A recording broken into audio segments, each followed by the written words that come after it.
एक बार की बात है, मदनपुर गांव में दो भाई रहते थे। वो बचपन से ही एक दूसरे के साथ लड़ते झगड़ते रहते थे, जिसकी वजह से जब वो बड़े हुए तो एक दूसरे से अलग रहने लगे।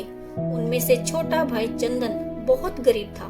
उसके पास कोई रोजगार भी नहीं था और वो अपने परिवार के साथ बहुत गरीबी में जीवन यापन कर रहा था। उसके पास खाने के लिए भी पैसे नहीं होते थे। दूसरा भाई बलवंत व्यापार करके बहुत अमीर बन गया था। उसके पास पैसे की कोई कमी नहीं होती थी। वो अपने परिवार के साथ खुशी खुशी रहता था और सभी त्योहार खूब मजे से मनाता था। वो घमंडी और दुष्ट प्रवृत्ति का इंसान था। एक दिन चंदन के घर में खाने को कुछ नहीं था। उसके बीवी बच्चे भूखे थे।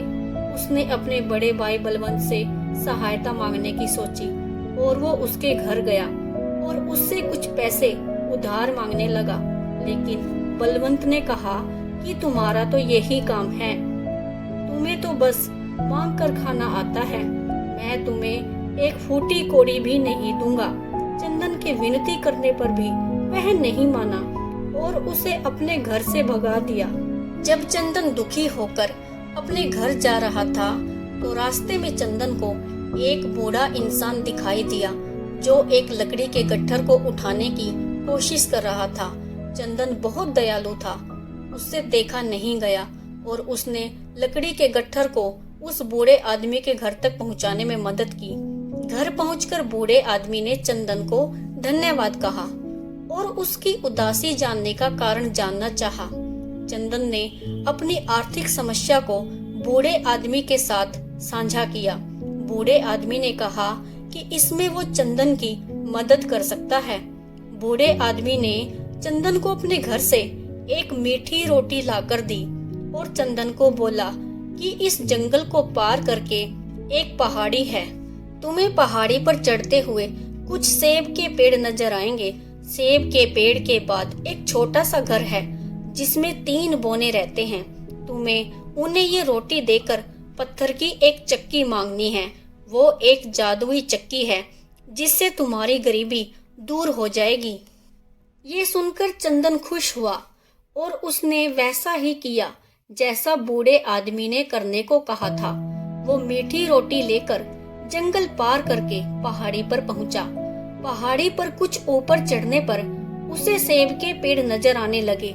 सेब के इतने सुंदर पेड़ देखकर चंदन उन्हें निहारने लगा और वो चलता गया और फिर उसे एक छोटा सा घर नजर आया। वो घर के अंदर गया। वो घर अंदर से बहुत सुंदर था और वहाँ खड़ा होकर घर का हर कोना निहारने लगा। वहाँ उसने 3 बोने आदमी देखे। बोनों ने जब चंदन को अपने घर के अंदर देखा तो वो नाराज हुए और उससे वहाँ आने का कारण पूछा। तुम हमारे घर में क्या करने आए हो? उन्हें लगा कि चंदन कोई चोर है और उनका सामान चुराने आया है। उन्होंने चंदन को बंदी बनाने की कोशिश की। चंदन बोला, माफ करो, मैं कोई चोर नहीं हूँ, मुझे यहाँ एक बूढ़े आदमी ने भेजा है। इतना सुंदर घर मैंने पहले कभी नहीं देखा है, इसीलिए इसे जी भरकर देख रहा था। मेरी पत्नी को ऐसे घर बहुत पसंद हैं। काश मैं उसे भी ले आता तो वो भी आपका ये सुंदर घर देख पाती। चंदन की बातें सुनकर बोने खुश हुए और बोले, ठीक है, लेकिन हम कैसे मान लें कि तुम कोई चोर नहीं हो? अपनी मीठी मीठी बातों से हमें फुसलाने की कोशिश मत करो। हम बेवकूफ नहीं हैं, हमें सब समझ आता है।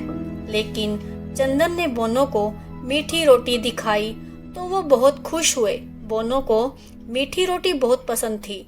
उन्होंने कहा, तुम इस मीठी रोटी के बदले हमसे क्या चाहते हो? चंदन ने बोनों से पत्थर की चक्की मांगी। उन्होंने कहा, ये कोई साधारण चक्की नहीं है, ये एक जादुई चक्की है।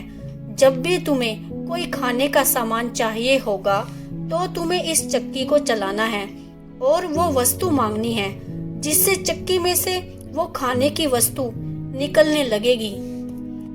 और जब तुम्हें चक्की को रोकना हो तो तुम्हें इसके ऊपर लाल कपड़ा डाल देना है जिससे ये चक्की रुक जाएगी। चंदन इसके बाद वो चक्की लेकर अपने घर गया और अपनी पत्नी को सारी बात बताई। चंदन की पत्नी को उसकी बातों पर भरोसा नहीं हो रहा था। ऐसा भी हो सकता है क्या? हमारी गरीबी भी दूर हो सकती है क्या? मानो उसे तो विश्वास ही नहीं हो रहा था। चंदन ने फिर चक्की को जमीन पर रखा और चक्की को चलाने लगा। उसने चक्की से चावल देने को कहा। फिर चक्की में से चावल निकलने लगे। उसके बाद उसने अपनी पत्नी को लाल कपड़ा लाने को कहा। चंदन ने चक्की पर लाल कपड़ा डाल दिया, जिससे चक्की में से चावल निकलने बंद हो गए। इसके बाद चंदन ने चक्की से दाल निकाली।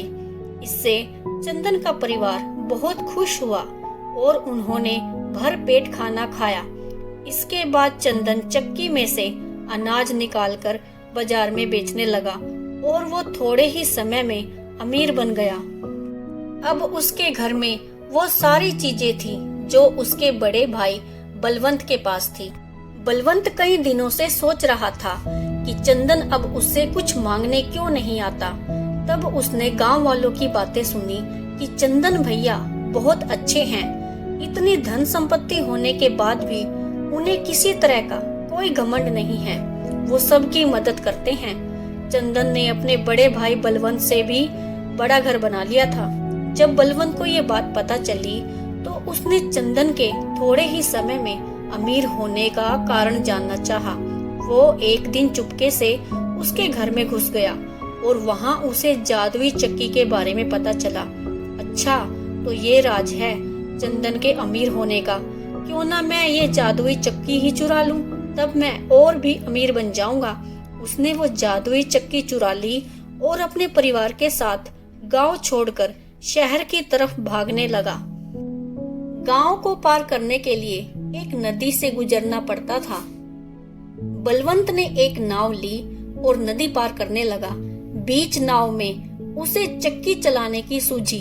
उसने चक्की चलाते हुए चक्की से नमक देने को कहा। इसके बाद चक्की में से नमक निकलने लगा, लेकिन बलवंत को चक्की बंद करना नहीं आता था, जिससे चक्की में से नमक निकलता ही चला गया, जिससे पूरी नाव नमक से भर गई, जिसके कारण बलवंत और उसका परिवार पानी में डूबने लगा। बलवंत के गलत काम की सजा उसके परिवार को भी भुगतनी पड़ी। तभी चंदन अपने बेटे के साथ व्यापारियों को अनाज बेचकर घर वापस आ रहा था। उसने अपने भाई को डूबते देखा तो उनकी जान बचाने लगा। बलवंत अपनी करनी पर बहुत शर्मिंदा था। उसने चंदन से माफी मांगी, पर चंदन ने उसे माफ नहीं किया। चंदन ने कहा, तुमने कभी भी मेरा और मेरे परिवार का भला नहीं चाहा। मैं तुम्हें माफ नहीं कर सकता। बलवंत के पास अब रहने की भी जगह नहीं थी। चंदन ने उसे कुछ पैसे दिए ताकि वो अपना भरण पोषण कर सके और वहां से अपनी चक्की लेकर अपने घर चला गया। बलवंत अब अपनी हरकतों पर पछता रहा था। Thanks for watching.